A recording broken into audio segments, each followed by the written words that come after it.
diputado, no hubo nadie del Gobierno Nacional hasta ahora que se haya pronunciado por esta decisión de Macri de reasumir los subtes. ¿La celebran? ¿Les parece bien? Bueno, podría decir albricias, nunca es tarde cuando la dicha es buena. Digo, tardó 10 meses en tomar la decisión que debió haber tomado.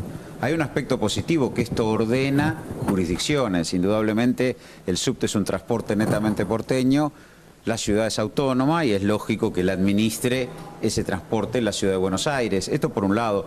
Por el otro, digo, uno tiene que ser un poco pesimista. Esperemos no un tarifazo. En enero ocurrió un tarifazo de 1.10 a 2.50, 129% de aumento.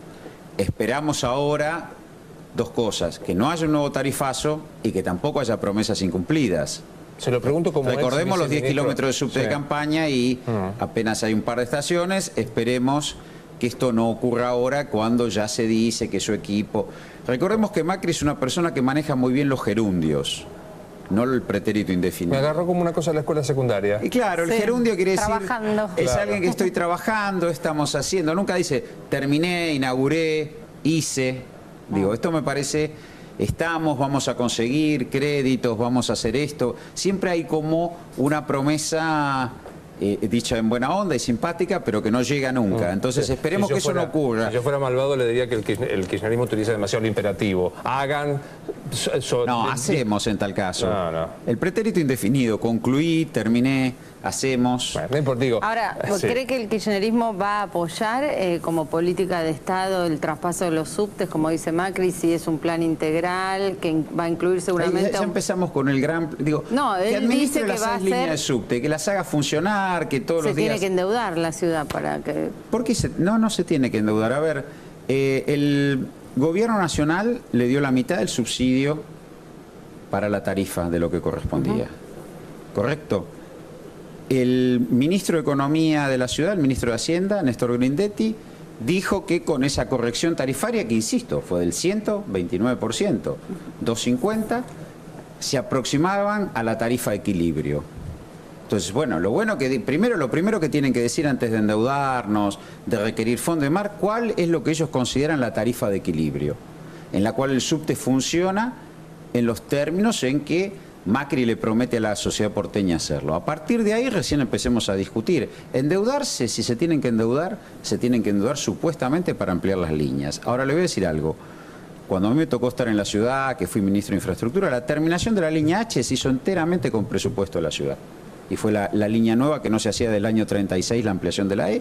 La línea E, la línea H, que recorre todo Jujuy, se hizo enteramente con presupuesto de la ciudad. La ampliación a Pueyrredón y Corrientes se está haciendo con presupuesto se hizo con presupuesto de la ciudad, y a Pueyrredón y Santa Fe con presupuesto de la ciudad. Entonces digo, veamos que es rápidamente tener que endeudarnos, rápidamente tener que pedir fondos, rápidamente queremos un plan integral. Primero definamos cuál es la tarifa de equilibrio, y que comience a poner en orden, si él aduce que hay debilidades de mantenimiento, bueno, que comience a ponerlas en orden. Bueno, dejamos un instante. Quiero decir, uno primero toma algo, lo pone en orden, lo hace funcionar y después empieza a decir, bueno, ¿cuáles son las necesidades? Dejamos un instante lo del subte, vamos a tener un debate más adelante. ¿Qué va a pasar el 7D?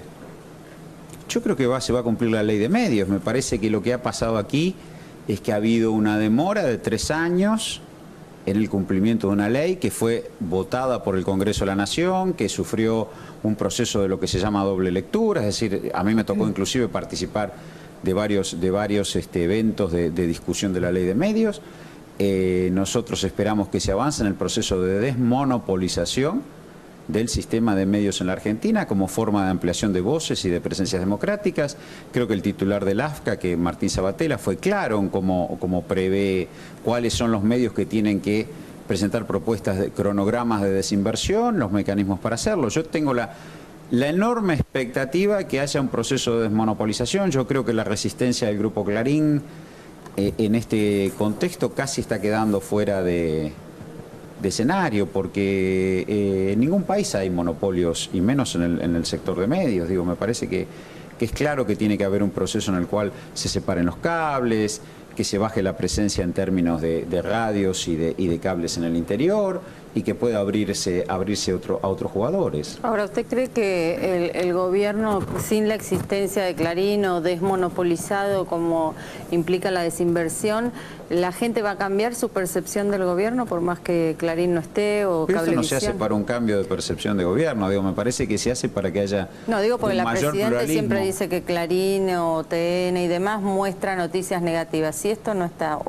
¿usted cree que la percepción va a cambiar? No, lo que a ver, lo que tenemos que ver en este proceso es que hay un mecanismo de uso de un monopolio informativo que implica radio, medios gráficos, cables, televisión abierta, el cual está centralizada la línea editorial de un modo que tiende a presentar una realidad muy negativa y que es usado como un instrumento de construcción política. Digo, este es el problema más grave. Está usado como un instrumento de construcción política. Ahora, la realidad es que ese instrumento de construcción política se estrelló contra las urnas, afortunadamente. ¿Quién era la cabeza de esa hacia quién era la construcción política? Y me parece que la construcción política era desandar el proceso político que el país abrió en el 2003, y me parece que tiende a favorecer determinados gobiernos o escenarios de gobierno. Si uno nos volvemos a referir a la ciudad, y a mí me ha tocado ser ministro de la ciudad. Y no quiero con esto hacer política con la inundación, ¿no? Porque realmente fue una tormenta importante, realmente es posible que otro gobierno se hubiera negado también sectores de la ciudad, habría que verlo muy bien el proceso. Ahora, la protección que hubo sobre el gobierno de Macri, en este caso concreto, donde uno el otro día veía apenas un hombre que tenía más de medio metro de agua, pobre, con una bicicleta, y uno leía la nota, y en ningún momento casi ni siquiera sabía si era la ciudad de Buenos Aires, lo sabía por la intersección de calles que mencionaban en la esquina. Creo que uno ve claramente cómo se exponen, yo no soy un experto en medios, pero cómo hay una protección en la ciudad de Buenos Aires sobre las debilidades de gobierno de Macri, claro, por ejemplo. Pensando en escenarios que se muestran desde los medios, estamos a una semana exactamente de lo que fue el 8 de noviembre. A mí me parece que el escenario fue una manifestación puramente kirchnerista. Recordemos que el kirchnerismo reclama haber traído el debate político y la política en la calle. Hubo mucha gente en la calle. Sí. No hubo ninguna respuesta a esa gente. Temas, inseguridad, inflación, falta de diálogo. A ver, yo creo primero, caractericemos bien el 8N en términos. Primero, es muy positivo que haya habido una movilización multitudinaria y que la gente en el marco democrático haya salido a expresar sus reclamos al gobierno. Ahora, primero, yo no creo, como se dijo, bueno, también lo dice el Grupo Clarín, que esos sean votantes desencantados del gobierno nacional, casi por situación geográfica. Si uno mira la situación geográfica, la movilización transitó por el norte, el gran cordón norte, inclusive no solo de la ciudad de Buenos Aires, sino también Vicente López, San Isidro. Los puntos de encuentro eran Santa Fe, Callao, eran Cabildo y Juramentos. En todo el país. Sí, pero digo, veamos la gran movilización en el esquema. Es raro que sacando Ramos Mejía y algo en Barracas, que también son zonas residenciales, Mataderos, Lugano, Pompeya, Parque Patricios, los municipios como Florencio Varela, Quilmes, La Matanza, digo, sacando Ramos Mejía, digo, no hubo ese proceso. Y hubo movilización en todo el país, en las grandes ciudades, Córdoba, con un gobernador adverso, 20.000 personas. Digo, no estamos hablando. Quiero decir, no quiero discutir cuántos más o menos. Yo lo que digo que no son votantes desencantados del gobierno. ¿Por la zona en la que viven? Exactamente, porque son la zona donde sacamos la menor cantidad de votos. La presidenta el año pasado en la Ciudad de Buenos Aires sacó el 35% de los votos, de los cuales si uno va de Rivadavia al sur, crece arriba del 40%. Si uno va de Rivadavia al norte, va por debajo del 20%. Que no los hayan Está votado, bien fragmentado. Que no los hayan votado no significa que no merecen una respuesta. Pues creo que Sí, primero creo que la respuesta se la debiera dar los partidos de la oposición, que afortunadamente son diversos. No, pero a ver, yo pero digo, además, cuando uno gobierna para todos. Los que lo votaron y los que no. El gobierno gobierna para todos. Ahora, en esas políticas de gobernar para todos, como bien dijo la presidenta en su discurso, el gobierno no es neutral en el gobierno para todos. No ser neutral implica que hay que proteger, en un proceso como el que vivimos, a los sectores más vulnerables, proteger el empleo, proteger el salario. Argentina, y si nos referimos a la economía, estamos en un mundo que es muy difícil, un mundo complejo, Y Argentina ha transitado ese proceso autofinanciándose, digamos, desde su sector externo, con importante ahorro en el sector externo. Ahora, del modo en que se extrae ese ahorro, sobre quienes recaen el mayor esfuerzo de este proceso, afortunadamente, porque una devaluación sí lo hubiera provocado, no es sobre los sectores más desprotegidos, sobre los trabajadores, sobre los más vulnerables, sino es sobre definir importaciones, restringir giro de dividendos y utilidades al exterior de grandes empresas y restringiendo la capacidad de ahorro en moneda extranjera. Pero había muchos reclamos, inseguridad, no a la reforma de la Constitución, a las formas que tiene el gobierno kirchnerista también, el tema de la corrupción. Las formas le han permitido al gobierno gobernar, vamos a cumplir casi 10 años con este tipo de gobierno. El tema de la inseguridad es un tema en discusión fuerte. Que incluso atraviesa a todas las clases sociales, sí, y golpea más, sí, no a la clase media que tanto molesta a un sector del gobierno. Yo creo que hay que ver, en el tema de inseguridad hay que medir muy bien los factores objetivos de inseguridad, que a mi juicio, y en eso yo veía recién la imagen del presidente independiente y su enfrentamiento con las barras bravas, creo que es un ejemplo importante a seguir. El tema de inseguridad y donde se producen esos crímenes violentos, esos crímenes devastadores, lacerantes, es narcotráfico, es trata de personas y es desarmadero de autos. Si se controla eso, después sí hay un delito común, el arrebato, pero digo, los crímenes duros, los crímenes que hacen por ahí chicos muy jóvenes que están dados vuelta por el Paco y que están presionados a robar y demás, me parece que ese es el enfrentamiento duro y ahí hay vasos muy complejos. Digo, ese es un enfrentamiento que hay que dar. En el tema, en el tema corrupción hay funcionarios infieles en todos los gobiernos. Ahora, este no es un Estado corrupto, porque este gobierno va a dejar un mejor Estado.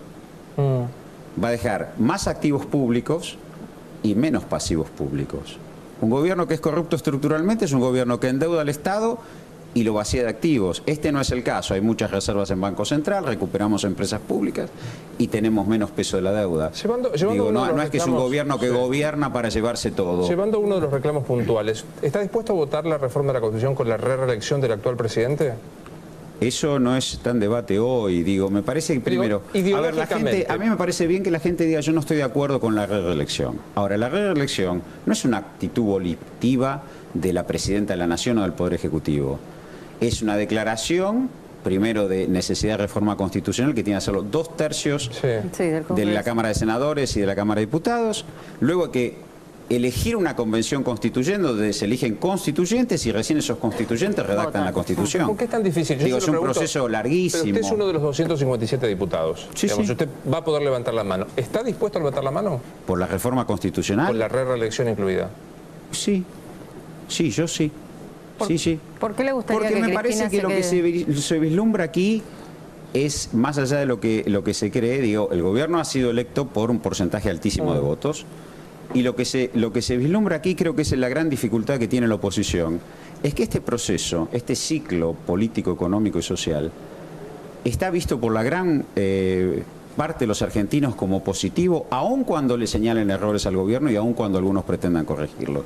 Entonces nadie plantea la reversión. El peligro acá, y creo que ese es el fracaso de la oposición, inclusive respecto de Capriles en Venezuela, que plantean la reversión absoluta de este ciclo de casi 10 años.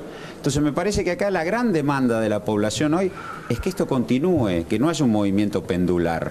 ¿Y por qué el kirchnerismo no construye un heredero que no sea la Presidente? Pero nadie dice, digo, porque entramos en un debate, ustedes me han preguntado a mí personalmente, yo no quiero comprometer al Poder Ejecutivo ni a nadie. El gobierno es un gobierno que partidariamente es el Frente para la Victoria, con eje en el Partido Justicialista, más un conjunto de aliados predominantemente de centro-izquierda, para ponerle una generalidad. Bueno, digo, eso se irá procesando políticamente, pero sí lo que hay que entender es que hay una demanda de la mayor parte de la población de que este proceso político no se reverse, sino que continúe, aún corrigiendo discusiones como podemos tener de la inseguridad, de la inflación. Supongamos que coincido con esto que usted dice, pero esto no implica que sea con una sola persona como motivo social. Eso es lo que yo puedo Pero querer. por eso le pregunto a usted. Porque creo que la presidenta es la que mejor expresa este proceso político. Claro, pero por ahí la presidenta dice ni quiere, ni digo. Ahora, también analicemos esto. La Constitución de la Nación Argentina, por el voto popular, no hablemos de 1853, que no, hablemos las constituciones que surgieron del voto popular, surgieron en gobiernos peronistas. Digo contra lo que se dice el peronismo, 1949, 1994. Porque es más, acá se dio la barbaridad de que una constitución fue borrada por decreto, digo muchos los que hablan, en el año 57 y fueron elegidos convencionales constituyentes con la mayoría proscrita. ¿Puedo hacer un paréntesis malévolo? Sí. Creo que es el primer kirchnerista que reconoce que Menem era peronista. Yo creo que no podemos negar, yo creo que uno puede... Una maldad, pero... pero uno no puede compartir las políticas neoliberales, pero no puede decir que la Constitución del año 94 no se hizo en el marco de un gobierno peronista. Menem era peronista. Te pongo el título. Feletti dice, Menem era peronista. Sí, Menem es peronista. Menem no era porque no se murió. Menem es peronista. El ciclo y además de Menem, ahora es kirchnerista casi. El ciclo de Menem, por eso yo no lo acompañé. Digo, yo no estuve podía haber estado, siendo peronista y uno dejó el peronismo en ese momento. Me parece que el peronismo gobierna y se hace cargo del país después de salidas muy importantes del mundo. Perón gobierna en la inmediata posguerra mundial. Menem gobierna en la inmediata posguerra fría. El gobierno actual, este ciclo político, gobierna después del atentado de las Torres Gemelas y del cambio del mundo unipolar que pensamos todos. De la caída del muro al 2001 era la Pax Americana, no había el fin de la historia de Fukuyama. Bueno, las Torres Gemelas abren al mundo multipolar. Y es como Argentina pelea su discusión en el mundo. Y eso en general se hace cargo el peronismo para bien y para mal. Muy cortito, pero siempre con el voto popular el peronismo. Está claro, es verdad. Siempre con el voto popular. El único partido, gran partido proscripto. Siempre sin proscripciones, siempre en democracia. Por eso lo mismo. Muy cortito, a título personal. ¿Scioli puede ser un heredero de este modelo que no quiere reversar, como usted dijo? ¿Que no se quiere reversar? Yo creo que lo que hay que pensar acá es que esto se va a procesar en el marco de la política. Estamos muy lejos todavía del 2015. Muy lejos. Es un no. No. Yo no dije ni que sí ni que no. Yo digo, me parece que estamos muy lejos. Sí, lo que hay que pensar, y por eso es el fracaso de la oposición, en estos momentos seguramente en Venezuela hay una discusión sobre el futuro, y seguramente Capriles es un actor porque se ha parado en decir nos hacemos cargo del gobierno. Está claro.